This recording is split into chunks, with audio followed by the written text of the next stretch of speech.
Hey everybody, it's Zach. Welcome back to the Heroverse. And guys, I just got done with Mandalorian Season 3, Episode 2, and holy crap, I guess you could say it's called Chapter 18. And you know what's crazy? I literally, I was in my live stream, we were theorizing, what this episode's going to be about, and I was like, I bet you this is the episode where Mando is going to look for IG-11's part, and I bet you he's going to go to Pelimoto.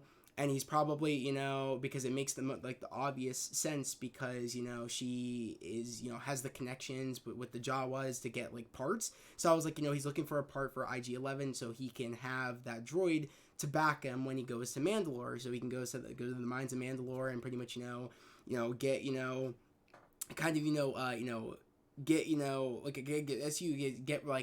get acceptance back into the Creed. So I was like, it makes the most sense that he would go to Pelimoto because of her connections with the Jawas. I was like, it makes the most sense. And my bro Otto said in the chat saying, I think we're gonna probably see the mines of Mandalore in this episode. I was like, I don't know. I'll be either gonna make us wait until probably episode 7 or 8 before we see the mines of Mandalore, something to build up to. But actually, this episode is called The Mines of Mandalore, and we actually get to go to Mandalore in this episode after we see Pelimoto, but of course the Jawas don't have the part. She said there's no can do, there isn't any part for that droid, but there's multiple droids here. I'm gonna give you an R5 droid to take with you, and so that way there's a spot for it on the Naboo starfighter. I'll give you the R5 droid, and I thought instantly oh my god, is this the same droid? This is the same R5 droid that we saw in A New Hope with Luke. I was like, could this be the same droid? I was like, probably not, but it's a cool kind of callback to I think, if I'm correct, Luke had an R5 droid, if I'm correct. So I thought that was really cool. And also apparently there was a mention to Boba Fett in that sequence, that Pelimoto mentioned Boba Fett. I did not catch that, but it makes the most sense because Boba Fett, of course, took over Jabba's palace, so it makes the most sense that, maybe, Pelimoto did mention Boba and I just didn't catch it, but I think that's pretty cool that, Otto caught it, one of my subs. So other than that, he pretty much takes the R5 droid and heads straight to Mandalore. But I thought it was really quick, before he goes off to Mandalore, what's going on in Tatooine right now is the Boontipa races. And I thought instantly, oh my god, she's working on a pod for the pod racing. I was like, oh my god, this is such nostalgia that they're celebrating the Boontipa races on Tatooine right now. I was like, oh my god, this is freaking cool. And then, of course, he gets the R5 droid, he heads off to, Mandalore. I thought was really cool is when they get on Mandalore, the air is breathable, which I thought was, really cool, because Bo-Katan said the air was breathable, but Mando didn't believe it. And I thought it was really cool that, the air was breathable. 2, automatically, I just want to say how amazing Mandalore looked. Even though, of course, it was destroyed, it looked amazing. I was like, holy shit, this looks super cool. Holy crap. And I loved how, it was, green, glass. The Mandalore was covered in green glass because of I would assume because of all the bombs that were dropped on Mandalore, that it kind of it kind of glassed over Mandalore. It was this green poison glass that covered it, and I thought that was really cool that it was kind of glass covered, and kind of gave Mandalore this cool vibe. And what was weird though in this episode is that these weird creatures captured Mando, and there was this one specific weird creature that kind of gave me General Grievous vibes, and I was like, is this a creature? Is this kind of General Grievous's species? Because it had 2 arms on each side. It looked kind of General Grievous, kind of sounded like General Grievous, but I was like, it's not General Grievous. But it was very interesting to me. And it was trying to take out Mando's blood, and automatically Grogu had to leave to go get Bo-Katan because Din's go get Bo-Katan, she'll know what to do. And I loved it because it was it gave Grogu it gave Grogu the stuff that we've been building up with Grogu about him learning how to use the Naboo starfighter, and him learning how to travel the galaxy and navigate the galaxy because of what the seeds that Mando has been planting about how teaching Grogu how to be a Mandalorian. And we all know that they're kind of planting the seeds for Grogu to become a Mandalorian / Jedi, or vice versa. And I'm loving how the seeds have been planted, and we're kind of seeing that by how he was able to, how him and R5 were able to go get Bo-Katan in this episode, which I thought was really cool. And Bo-Katan's let's end this once and for all. and thought Mando was going to be in the ship, but actually it's Grogu, and automatically Bo-Katan's like, where's your, like, what happened to your father? Where's he at? Like, and said, like, pretty much she said to, like, her bot, like, go boot up the ship so we can, go find, so we can go find your father.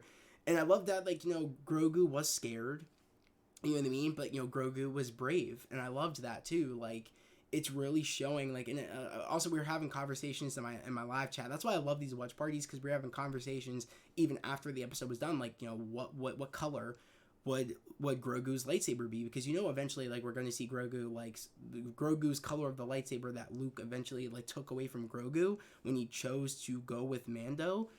So I'm thinking, by his bravery on him being scared, but he was willing to just keep going forward, I'm thinking, is there a chance it could be blue? I'm really curious to know, like, guys, like, what color do you guys think Grogu's lightsaber is going to be? Like, what color? And I kept thinking to myself, like, what he showed, like, he was scared, but he still showed fearlessness on going forward. I was like, I think if I'm correct, blue means fearless, if I'm correct. So I really did love how, like, even though he was afraid, he still went forward. And I loved the dynamic of, like, how, Bo-Katan called, told Grogu, like, oh, where's your father? I loved that too. Like, because Mando literally is Grogu's father, and I love that. And I just love seeing Bo-Katan in this episode. I love Katie, I think her name is Katie Chekhov, if I'm correct. I need to make sure if that's her actual name. Yeah, Katie Sackhoff. She kills it as Bo-Katan. She kills it. And I just love her. I'm down bad for Bo-Katan. I just need to get that out of the way. Like, I think she is fine. Like, Katie Sackhoff, I think she's fine. I think she kills it as Bo-Katan. And I love seeing this character. And seeing the dynamic of, like, her saving Din and using the Darksaber to save Din from that weird-ass creature. That was a cool fight sequence. And seeing that dynamic of, like, how Din struggles with the Darksaber and seeing how she, like, just thrives with the Darksaber, and it's more elegant on how, like, the Darksaber should be swung around. I loved that. And it shows that she's one with the Darksaber, but, like, Din is fighting it because he knows it's kind of, in a way, connected to the Jedi in a way, and connected to that side. So I love how, like, we saw the differences between that. And honestly, like, like, there was a little bit of, like, in a way, like, her seeing the side of Din, like, like, he was injured, but he still wanted to keep going forward to look for the mines of Mandalore. Even though she said, come with me, I'll take you back to my ship, let's just leave. He still wants to, like, go forward, even though after he's injured, after the blood was taken out by that weird-ass robot creature. And I loved how, in a way, like, she was seeing from his point of view, where she didn't believe, like, she's like, I think it's, like, she's like, I think it's, like, cute that you think that, like, the mines work of Mandalore, like, you think that it's gonna heal you, or it has magic, properties like the water of the mines of Mandalore, but, like, it doesn't. Like, I mean, what you believe in is, like, not true. And I love how, in a way, she was kind of, like, impressed that he was still willing to go forward, and still was willing to, in a way, they still like belief in this, they still believe in the same, they still have the same belief in a way. Even though their beliefs are different, they still kind of have the same belief on the fact of when she was explaining to Din, like, oh, my father died, protecting Mandalore, and he said this is the way. There was some, like, genuine respect there on how they kind of, like, Din, even though they don't have the same belief in a way, Bo-Katan and him, that was a moment where it's like, maybe we're like, our beliefs are one and the same. Maybe, we all are in a way fighting for the same thing. Where, like, they both don't want Mandalorians to fight one another. Where they both, both want to protect their creed. Even though he was, like, Bo-Katan's father was protecting the creed of Mandalore, protecting their home. And he could, like, agree on that. He's like, he told, Bo-Katan, like, this is the way. Like, I have respects for your father. And automatically Grogu looks over and sees a big smile on Bo-Katan's face, and Bo-Katan's like, what? I'm thinking to myself, I could see a relationship. I don't know if anybody else saw that, but I could totally see a relationship between Bo-Katan and see a relationship between Din. I could see that. I see them having a relationship. I totally do. And in a way, I kind of think she likes him, and I kind of think he kind of likes her in a way. I feel like there's something there. I don't know. I don't know if that's just me, but it totally looked like there was, like, a little bit of, like, in a way like some type of like, I wouldn't say flirting, but some sort of like, like you could see like there is feelings there. I don't know, like something is there definitely. But I just love how kind of in the way they're learning from one another. They're learning from one another's beliefs, and it's kind of like they're fighting for one and the same. It's like, and she's kind of realized in this episode, maybe, when she was reading off the kind of like, because there was literally a plaque at the mines of Mandalore about the waters of the mines of Mandalore. And I thought it was funny when the plaque said, oh, like these mines go back, and go back like way back in the day, from like back when like with Mandalore the Great and him controlling the great mythosaur, and that's how we get the name of that's why we got the name of or that's how we got like our mascot, essentially, like that's how we got it. And while Din is going in the waters and pretty much saying he's willing to like he's trying to get forgiveness for him taking off the helmet and trying to get back into the creed, he gets sucked down in the water and she has to go save him, and we see a big giant ass mythosaur down in the waters of the mines of Mandalore. And automatically you could just see in Bo-Katan's face when they fly up, like, holy shit, like, I thought this was all bullshit. You totally touched like, oh my god, I thought this was bullshit. There's a mythosaur down there, and could it be the same mythosaur? I don't know. That the great Mandalore the Great, or like controlled. I don't know. Like I wonder. Like, so this episode was just so fun, and just so makes you wonder. Like, he was like, oh my god, like she was right. Like, so like, is there a way? Like, am I like, he's in a way. Dim was kind of like, in a way, he's kind of questioning, like, Bo-Katan was right about this. What else could she be right about? And then like Bo-Katan's like, oh, this is just bullshit what you believe in. But how much bullshit is it? All bullshit what Din is preaching? By after she saw the great mythosaur, or after she heard the story about Mandalore the Great controlling the mythosaur, it makes her wonder, like, oh my god, like is what he believes in true? So I'm liking how they're learning from one another, and it's like they both, in a way, I think, will learn that they're fighting for the same thing, to rebuild probably rebuild Mandalore and get their people back together.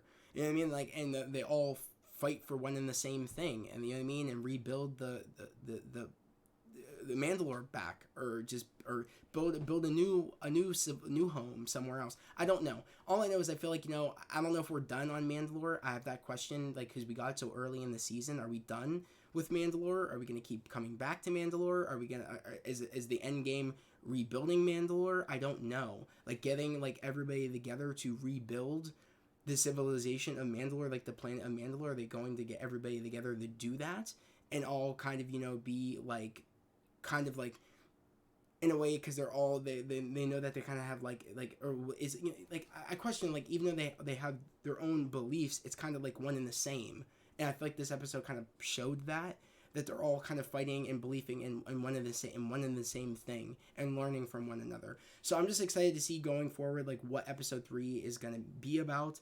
I'm excited to see where the season goes. Like, is Mandalore still going to be the main focus? Are we going to like try to rebuild it? Are we going to try to get all the Mandalorians together? I feel like that's exactly what we're going to be doing going forward in the season. All the Mandalorians coming together, probably rebuilding Mandalore. I feel like that's what they're going to do. But the question is what else are we going to do this season? Like, we still have questions on, like, because we saw flashbacks to we still don't know who saved Grogu from Order 66 at the Jedi Temple. We still don't know, like, what they were trying to do with Grogu. Like, when we had, what's his face going after Grogu? Can't remember his name. I think it was, can't even remember. It was, Giancarlo Esposito's character, and I can't even remember what the hell the bro's name was. Moff Gideon. Like, we don't know really what Moff Gideon was trying to do, and we know that the doctor dude is back, which I'm trying to remember that dude's name. I think is like that. His name is, it'll pop up like right here. Let me find it. What's this dude's name? Where are you?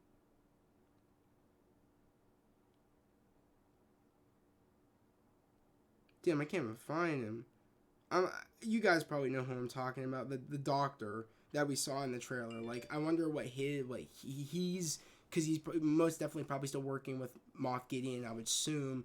We don't know if Moff Gideon is gonna get out from wherever he is. Like, I'm just excited to see where they're gonna go for the rest of the season. I'm curious to know down in the comments below, what did you guys think of this episode? Did you guys like this episode? Did you guys not like this episode? Definitely let me know what your favorite part is. And definitely let me know, like, where are we going for the rest of the season? Like, I'm really curious to know. Like, let me know your thoughts and theories down in the comments below. Again, here, if you're new to the channel, subscribe to the channel, put in notifications, like this part I would love to have you guys here, a part of the family, part of the channel. We're all about spreading love, positivity, and motivation. And yet again, guys, we are almost to 700 subscribers. We are super close. That is the goal, to hit 700. So yet again, here, if you're new to the channel and you come across my review, again, subscribe to the channel, put in notifications, and like this video. My initial goal is to hit 1,000 by the end of this year, and I know we can do it again with your help. And guys, like I said, I do watch parties every Wednesday night at 2 a.m. I do watch parties for season 3 of The Mandalorian. We just got done with episode 2 watch party. I will be back next Wednesday at 2 a.m. for episode 3 watch party for season 3 of The Mandalorian. And guys, if you're interested and you want to watch my full unedited reaction with me sharing my screen, it's up on my Patreon. The episode 2 is up now of season 3 of The Mandalorian. Same with episode 1. Definitely go check them out. And we have a lot more series reactions coming going forward this year, because this year is stacked for TV shows. So more series reactions are going to be coming to Patreon. Definitely go check it out.